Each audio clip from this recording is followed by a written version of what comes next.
Hi there, welcome back to the Formulaic Approach. Now in this video, we are going to talk about phrases and clauses.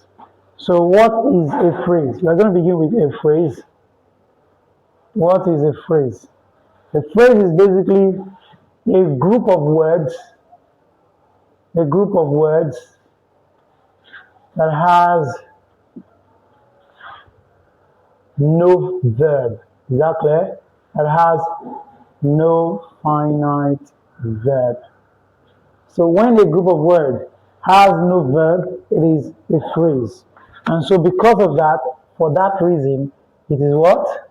It conveys, it contains no meaningful information. It contains what? No meaningful information. Now, it is not that it contains no information at all, it's just that the information is not given in a way that it can be understood. Why? Because there is no verb. So because of that, we say it has no final verb. Good morning, sir. Yes, sir.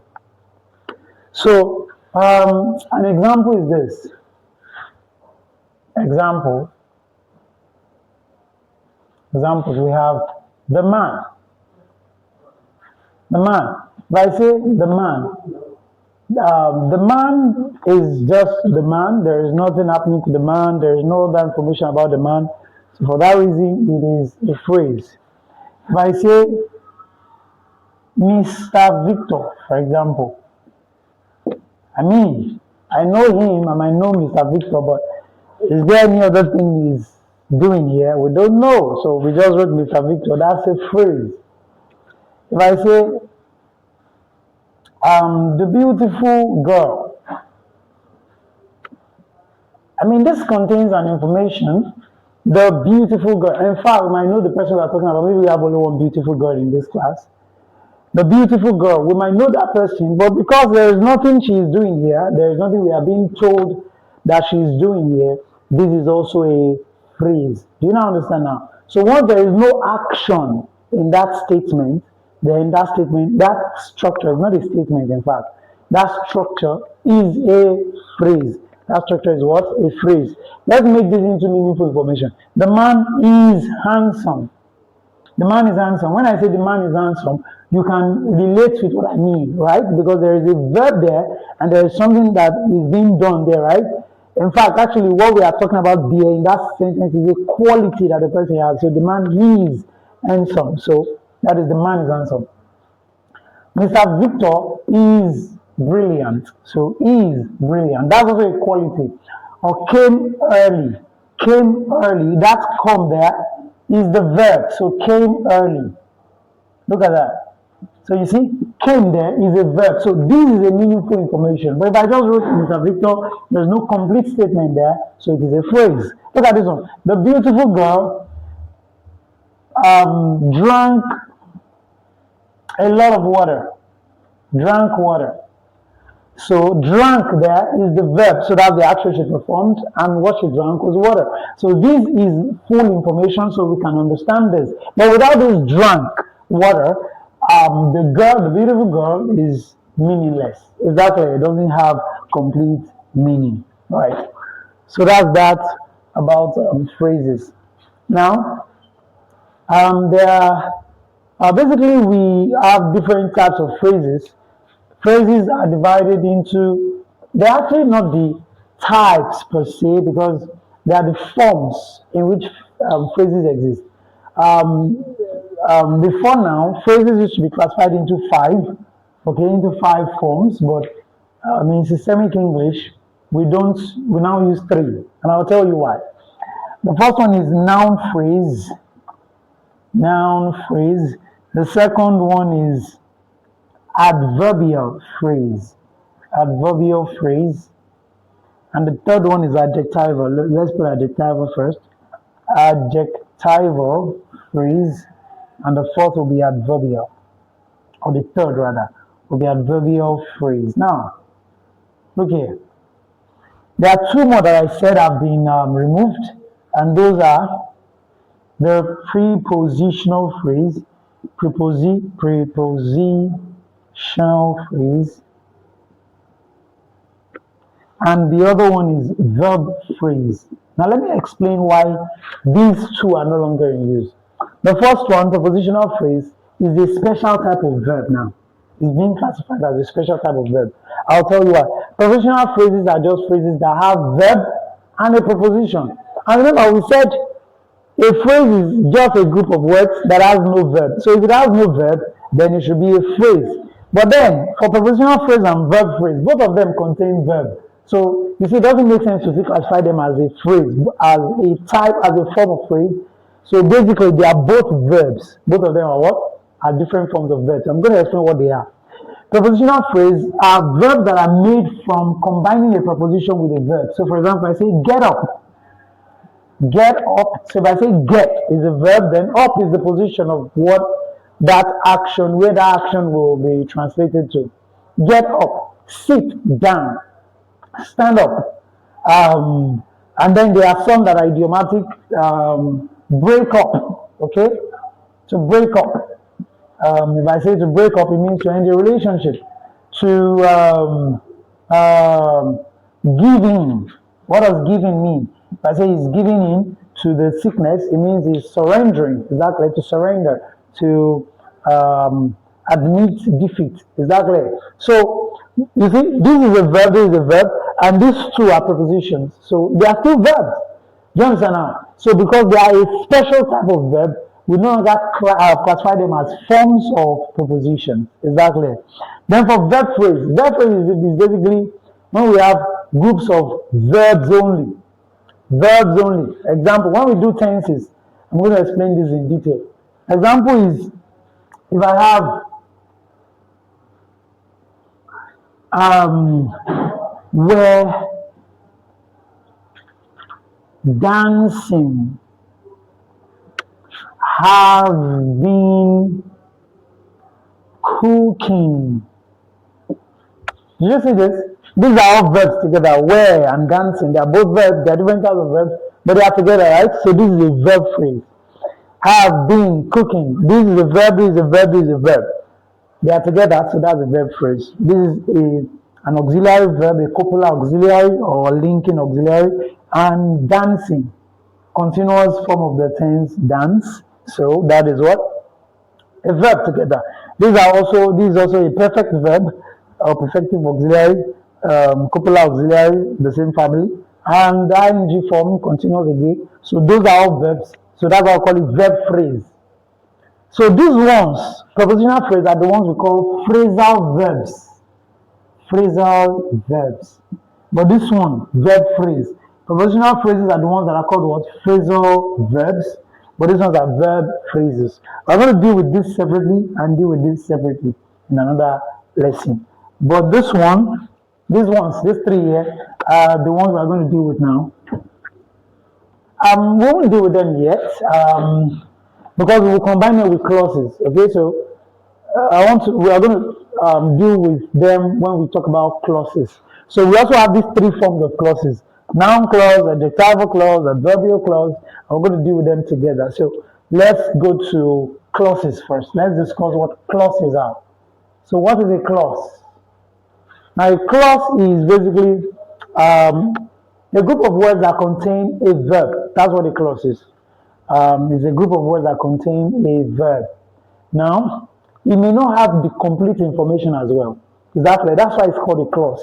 It's different from what sets it apart from a sentence is that it can be a part of a sentence, but it basically contains a verb. If it doesn't contain a verb, it reverts to a phrase, but if it does contain a verb and it doesn't convey full information or complete information, it is a clause. Is that clear? That is what sets the two types of clauses apart. We have the main clause or complete clause. Is that clear? And we have the subordinate or incomplete clause. So we also call this main clause or complete clause or independent clause. Independent. All right. Subordinate or the incomplete clause. So the incomplete clause is also called the dependent clause. Dependent clause. Now, why is it called the main clause or complete clause or independent clause? The name already suggests the meaning. It shows you that a main clause is one that is complete. It doesn't need the help of any other English, any structure to convey a full meaning. Is that correct? It doesn't need it conveys a full information on its own. For example,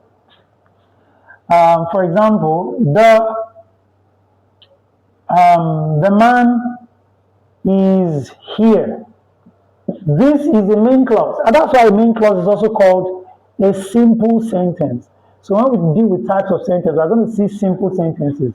So a main clause is also called what? A simple sentence. So the man is here is simple and short and precise and understandable. Exactly, it conveys the information precisely and it's complete. Exactly. Another one is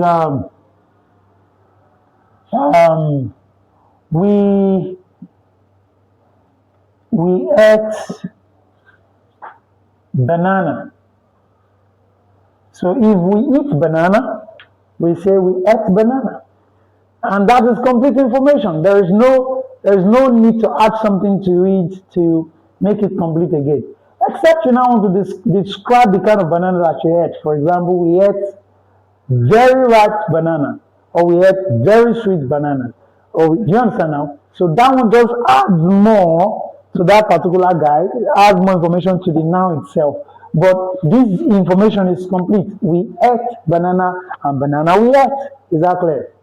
So that is where is Tutor Victor? Where is Tutor Victor? Where is Tutor Victor? Okay. So we ate banana. All right. So that is main clause. That is main clause. Now the next one, and I said it's called simple sentence. The next one is the subordinate clause.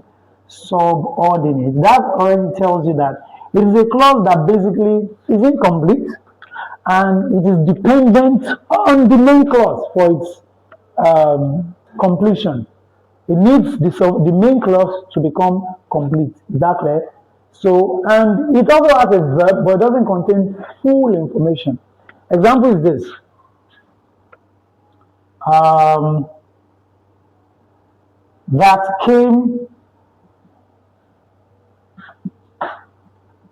That came here. Okay? That came here. Look at this. It contains the verb came, right? The word came is a verb, right? The verb is basically an action. Don't forget that. For those of you that might not know, came is an action, so an action is being performed here. The word come is the action, so it means this guy contains a verb. So for that reason, it's a clause. If it doesn't contain a verb, that's when you say, don't worry, the first thing we are going to do before we say the difference between this guy, how to identify them, I've made a video on that, so I'll link it again, where I discuss this one separately on its own. But I want you to first understand the difference. They can be confusing, phrases and clauses. You know that came here doesn't make sense, right? To you, doesn't make sense. But because there is a verb here, once there is a verb here, then it becomes what? Subordinate clause. Then as much as there is a verb, there is a clause. But because it is not a complete clause, so call it incomplete clause, or subordinate or dependent clause. Is that clear? So subordinate clause is not a simple sentence because it is not complete. It is not yet a sentence. It is a main clause that is a sentence. Look at this word. This is the woman. Look at that. That is a main clause, right? This is the woman. So why are we talking about the person we're looking at right now? This is the woman that we're talking about. Now, if I combine it with this, let's see something that will come up now. This is the woman that came here. Does that make sense? I combine the main clause with the subordinate clause. And what did we form? A complete sentence. So that's what the sentence is. It is made up of, basically that's a complex sentence. The one that is made up of a simple sentence and a subordinate clause. Is main clause and a subordinate clause. So that's a complex sentence. But we're going to deal with that later. And I'll say that this is the woman that came here. I combine both to make sense. Exactly. Since I combine both of them to make sense, It means that this other fragment did not make sense on its own before. So meaning that this guy is what a subordinate clause, and that the subordinate clause always requires a main clause to be complete. Do you understand?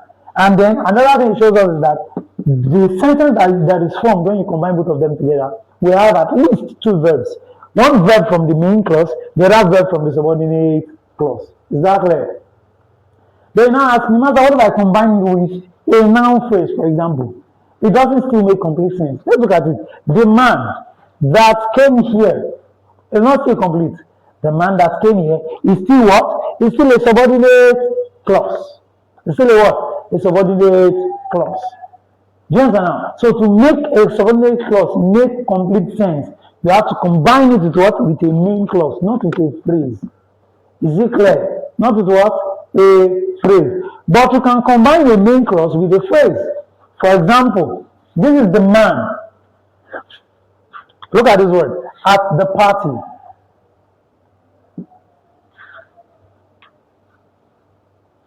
Look at this word. At the party. At the party is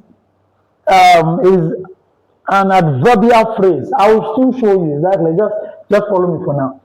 At the party is a phrase. There is no verb here. Is there any verb here? Is there anything connoting time here? No. Or tense here. No. So this is a phrase. But let's combine it with a main clause. We ate banana at the party. Do you see that makes sense? So that shows you that a main clause can make sense with a phrase. But a subordinate clause cannot what? Make sense even with a phrase. I mean, a main clause already makes sense on its own, so if you combine with a phrase, it's just an addendum to the information. But the subordinate clause needs a main clause to be what? Meaningful. Another example.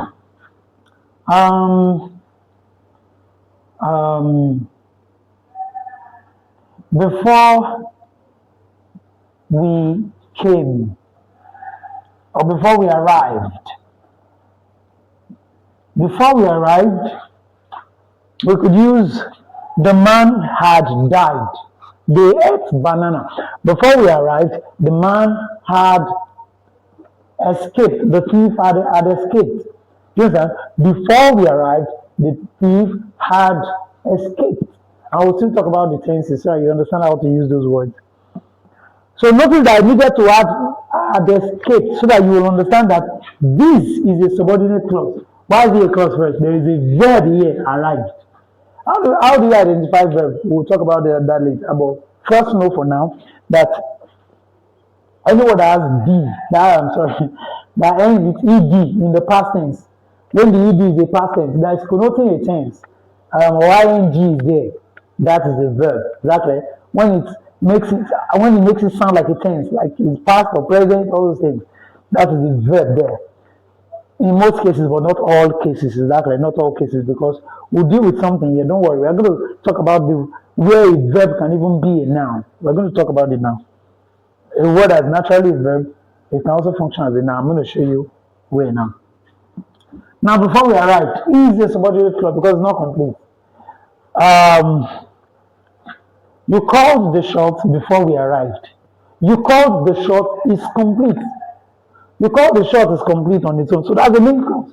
You now need to combine it with a subordinate clause to now form a longer sentence. Is that clear? So that's subordinate clause and main clause for you.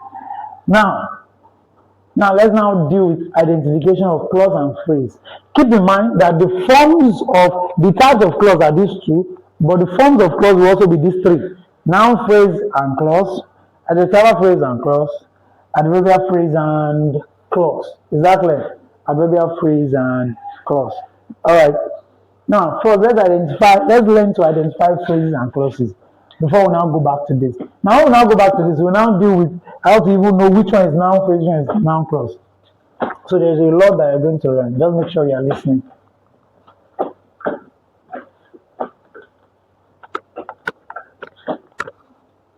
Now look at this. Look at this statement. Let me write them down, then I will play the video. Now let us consider the following statements.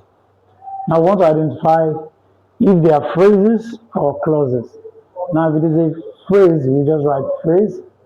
But if it's a clause, we're going to identify if it is a main clause or a subordinate clause.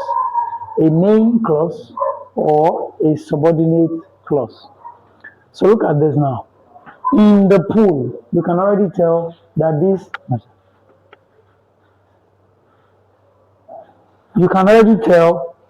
guy is a phrase because there is no verb here. This is not a verb, this is not a verb, this is not a verb. So this guy will be a phrase. Now look at the other one. The old woman's red Italian leather bag. Now this statement is just long for nothing. It doesn't have a verb. Look at it. The old woman red Italian leather bag. There's nothing here that is connotative of time or tense, like I said. So this guy is still going to do what? A phrase. A phrase. But look at the next one. At the ringing of the bell. At the ringing of the bell. Now, at, preposition, bell, article, ringing. Now, ringing here, I told you that words that end with ing and ed are usually verbs. Now, this is quite different. Now, ringing of the bell here, ringing here is what we call a gerundive noun. Is what? A gerundive noun. A gerundive noun is just a noun that has verb origin. That normally is a verb, but it is working like a noun here. So it is ringing of the bell. So since it is ringing of the bell here, this guy is a noun, not a verb. Now, if you don't understand, let me know in the description and in the comment section to release a video on nouns and their types. Ringing of the bell here, this guy is a noun. So for that reason, this thing is still a phrase, however long it is. Keep in mind, it is not the longevity that tells you whether it is a noun or a phrase. It is the presence of the verb. Whether it is long or short, in as much as there is a verb there, it is a clause. If there is no verb there, it is a phrase. The broken bottles on the floor. Now look at this too. Broken here. Broken, the word break is actually a verb. It has verbal origin, break. The past is broke and the past participle is broken. But here, is working as an adjective. It is descriptive in function here. So being because it is describing these bottles, broken bottles. So because it is descriptive in function here, it is not a verb here. It will be an adjective. So for that reason, again, this guy is a phrase. But look at this very short statement. Jesus wept. Jesus is a noun. Wept is a verb. Since the verb is there, however short I've told you, it's going to be what? A clause. But now we have to decipher between whether it is a main or a subordinate clause. Jesus wept. That is a complete statement. Okay. That is a complete statement. So that will be a main clause. It will be a main clause. All right, look at the next one. The woman is dancing. The woman is dancing. In this case, of course, you can already see a verb is dancing. So this guy is going to be what? A main clause again. So MC for short. This is MC, main clause. The next one, running around the house. Running around the house. I've tried to kind of abstract the idea of does it make sense, does it not make sense from your attributing something to being attributing something, a phrase to something or a clause to something. So that you don't just think now that when it doesn't make sense, it's a phrase. When it makes sense, it's a clause. No. There are some clauses that I told you that they don't make complete sense. So because of that, you have to check, have to check for the verb. Running around the house. Running around here, this running around here is nominal in function. Nominal is a noun. Exactly. So like I said, I'll repeat. Let me know in the comment section if I should make a video on nouns so that I can understand this gerundive noun very well. So this is a gerundive noun again. So for that reason, this guy is a phrase. It's a phrase. The phrase. Running around the house. Who swept the floor? Now, swept. Here, it might be interrogative to you. You might think it's an interrogative statement. But what I wanted to derive here is like a subordinate clause that is removed from a phrase like the man who swept the floor. Just now. So who swept the floor here? Since there is swept here, that is going to be a phrase, a clause rather. Now this time it will be a subordinate clause, SC for short. But I can turn this into a phrase. How? He was pouring dirty, and I wrote was pouring dirty on the swept floor. On the swept floor is a phrase. Why? Because it's swept here is no longer a verb in function. It's no longer verbal in function. It is now adjectival in function. Why? Because it's not describing the noun floor. So swept floor. Exactly. So a swept floor is a floor that is neat. So the word swept there is an adjective. So this thing is a phrase. On the swept floor. Exactly. But look here. Who swept the floor is a clause. For what kind of clause? Incomplete. So it is subordinate. Exactly. Which we loved the most, also subordinate. Of course, you can already see loved here. We loved, so that is a clause because love is a verb, so this is a subordinate clause.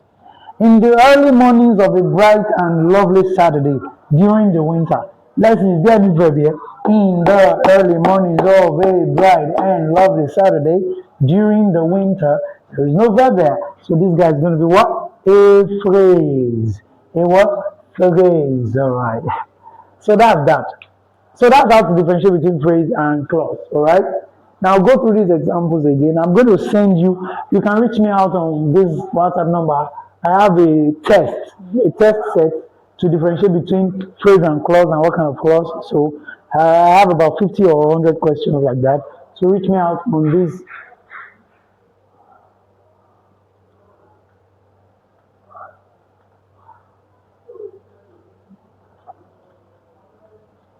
So reach out to me on that WhatsApp line. I'm going to answer you and send it to you. Okay. I also have a PDF on this, so to contain some questions too. But I have special dating on this, special set of questions on this. So I'm going to reach out to you on that, just to test yourself as to whether you can differentiate between these types, these structures. Now let's quickly talk about those ones, the forms in which they exist.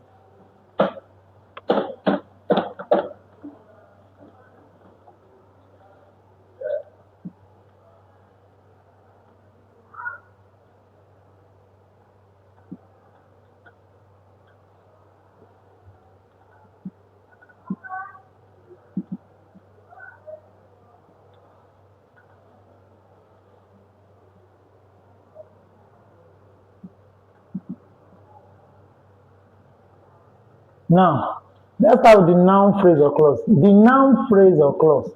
When is it a noun phrase or clause? When you see those group of words or that structure, when you see it performing the function of a noun in a sentence, then it is a noun phrase or a clause. Now, what are the functions of a noun? The functions of a noun include being a subject. When we get to noun, I'm going to expatiate on that, but I just want to discuss it briefly here. So make sure you see that video, okay? See the video now, I'll link it, and that other video on grammatical names and functions. I dealt with this a lot, so make sure you look at that, check out that video. So, subject of a verb, as in the old woman collected the broom. Now look at this. The old woman is underlined. Here as it is, this structure here is a noun phrase. Why is it a phrase? There is no verb in between here. There is no verb in between here. Exactly. So since there is no verb here, this thing is going to be a phrase. Now why is it a noun? Because it is coming before this verb, so it is acting as a subject of the verb. Subject of the verb is the performer of the verb. So the old woman, what did she do? She collected what? The broom. So she collected. So she's doing this verb. So anything that does the verb is the subject of that verb. Is that clear? Think of it as the commander of the verb because I'm the one doing the verb. I'm the owner of the verb. So it's the subject of that verb. Is that clear? Another function of a noun is object of a verb. So example, we're going to use the same example. In this case, we now underline this. This guy here, the broom also is a noun. But this case also noun phrase. It's also noun phrase. Why? It's a noun phrase because the broom, there is no verb there, right? So since there's no verb there, it is a phrase. But which phrase now? It is a noun phrase. Why? Because it is the object of a verb. What is an object now? So we say subject is the performer of the action or performer of the verb or doer of the verb. Object here is going to be the receiver of the verb, the receiver of the action. Receiver of the action. So collected, what was collected? The broom. So the broom here is going to be a noun phrase, not a clause. When can we have a clause? For example, what you did pained me. What you did pained me. Now underline what you did. What you did there has a verb, right? So since there's a verb did here, this guy is going to be a noun. Why is he a noun? Because it's coming before the verb. That's how you identify it, usually. A noun usually, the subject always comes before the verb. So because of that, it is a noun here, acting as the subject of this verb pained. Exactly, the verb pained. So what you did, subject of the verb pained, verb. So what you did is come before it, so it's going to be the subject of this verb pained. And for that reason, it will be, I said it will be the subject of the verb, and it will be a noun clause. It's a noun clause. Why? Because there is a verb did here. Is it clear? Then the next one is object of the preposition. Subject of, or object of the preposition rather. Object of preposition. That's another function. So this function 1, function 2, function 3, object of preposition. In verb, we're going to deal with about 5 functions, but I'll not be doing the remaining 2 here. That's after object of preposition, we also have noun in apposition and as complement of the subject, complement of subject. But I'm just going to stop here. Object of preposition. Look at this example here. She met me in the pool or in the house. Look at it. In the house there, the house rather. In the house is a phrase, but the house.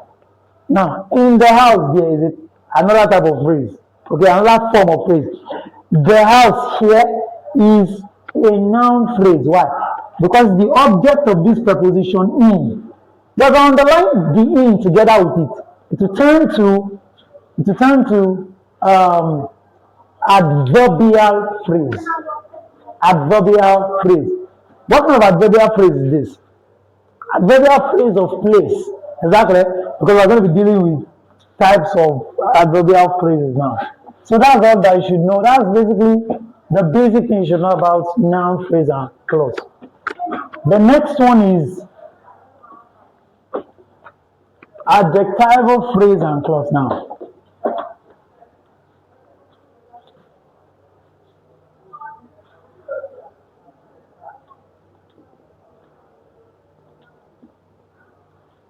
Now, adjectival phrase and clause, basically a group of words or a structure that performs the function of an adjective, the same way like we did for noun. We see group of words that perform the function of a noun, right? So here to what the function of an adjective. The group of words that perform the function of an adjective, for us to identify that, we have to first know the function of an adjective, right? For us to know the group of words that are performing the function of an adjective, we have to first know what the function of an adjective is. So, what's the function of an adjective? Its function is simple. It's primarily to qualify or describe a noun, pronoun, or another adjective. But in most cases that we're going to be dealing with here, with clauses and phrases, we're going to be dealing with nouns. Exactly. But note that it qualifies noun, pronoun, and another adjective. Where I dealt with that is in the video that I do with that thing that adjective clusters. If you want me to link the video in the description, let me know, or just let me know. That is where in your exam they will ask you things like the blue leather bag, the old wooden yellow Nigerian, how to arrange it. Exactly, that's what I did in that video. So that you know how to arrange a cluster of adjectives. So that's what we did today. So that's the point. It qualifies or describes a noun.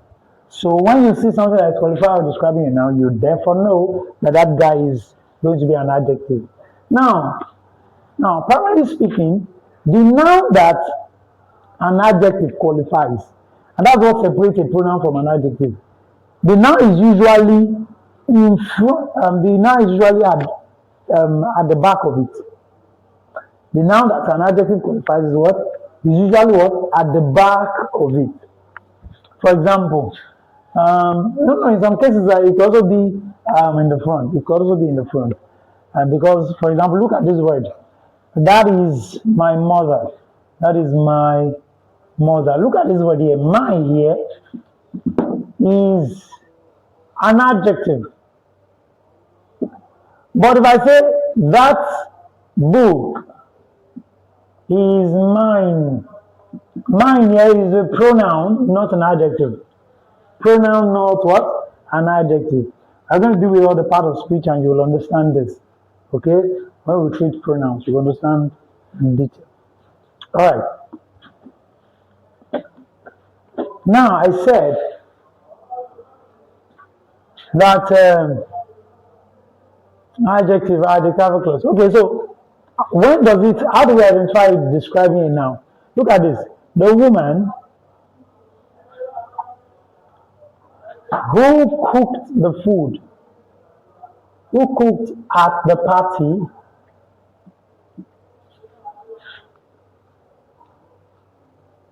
dresses well.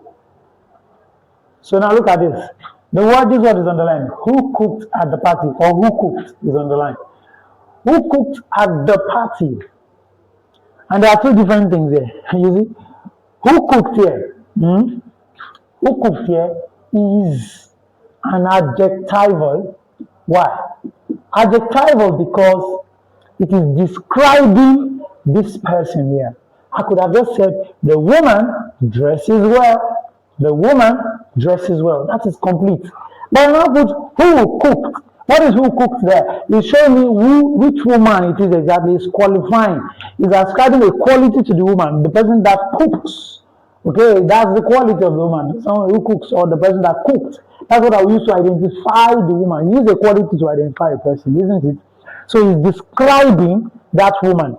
So the woman who cooked, this who cooked is describing this woman. So that who cooked on the line is going to be an adjectival clause. This time not a phrase. Why? Because there is a verb here. That's why it's a clause and not a phrase. When will it be a phrase? Look at something like this. The beautiful old woman came here. And I underline beautiful old. Now, beautiful and old, or the beautiful and old are both adjectives. But is there a verb there? No verb. So, because of that, both of them will be what? Phrase. Adjectival phrases. I hope that is clear. Alright. But there's a trick also. Once you see that something that is underlined is beginning with who, beginning with whose, beginning with whom. These three, most of the time, that underlying structure, that underlying group of words, that's what I mean by structure, exactly. That underlying group of words will be adjectival. And most times, clauses. So adjectival clause is even called relative clause. That's another word for it. Relative clause. But don't forget, once you see this starting the underlying statement, that is most definitely going to be an adjectival clause. But you could also see which, you could also see that, you could also see, okay, those are the other ones that can also depict adjectives. But these three mostly show you that they are adjectival clauses or phrases.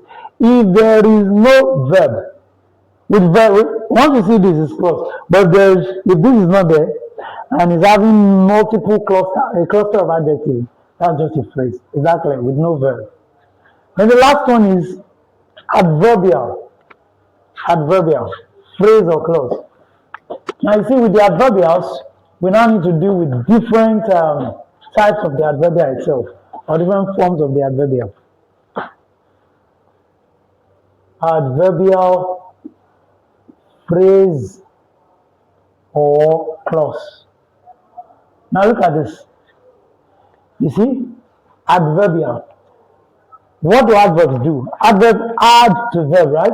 So they give more information. They give more information, or they modify. So they give more information as a way of modifying a what? A verb. They give more information about the verb. Now, what kind of information do they provide? Number one is they give more information about the time that the verb occurred. They could also give the information about the place it occurred, the frequency, that is how often it occurred, the manner in which it occurred, whether it's good or bad, the degree to which it occurred, the time, place, manner, condition, reason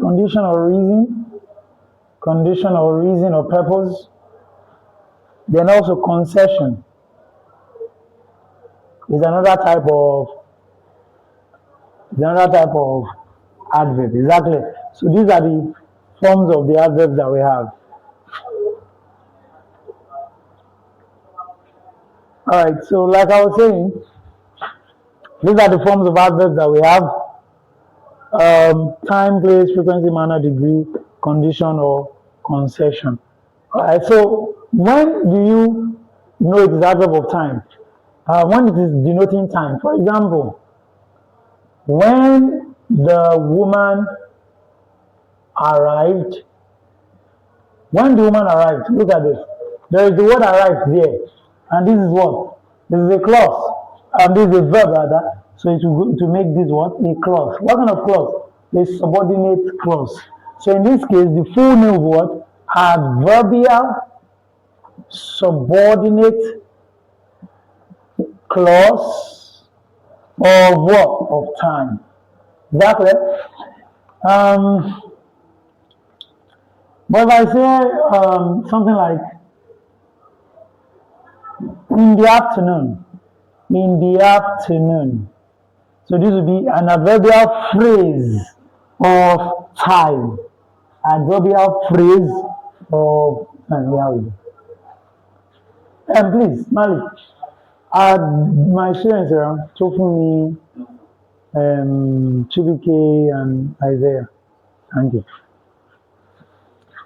So then for frequency, this is just how to look at it. If it answers a question of when, that is time. Just ask yourself, does this statement or does this structure answer a question of when? That is an adverbial phrase or clause of time. You already know how to differentiate between phrase and clause. You check if there is a verb there. There is a verb, clause, no verb, phrase. But to know which one it is here, if it answers a question of when, that is time. If it answers a question of where, that is what? Place. If it answers a question of how often, that is frequency. If it answers a question of how, that's manner. But if you answer a question of how much, that is degree. Is that correct? If you answer a question of why, that is condition. Is that correct? So that will be it for this video. Do want to subscribe to the channel and click the bell notification and let me know which other topic in English I should cover. And don't worry, I'm going to cover Concord. I'm compiling a lot of laws so that we'll treat about 20 something laws together at once. Exactly. God bless you.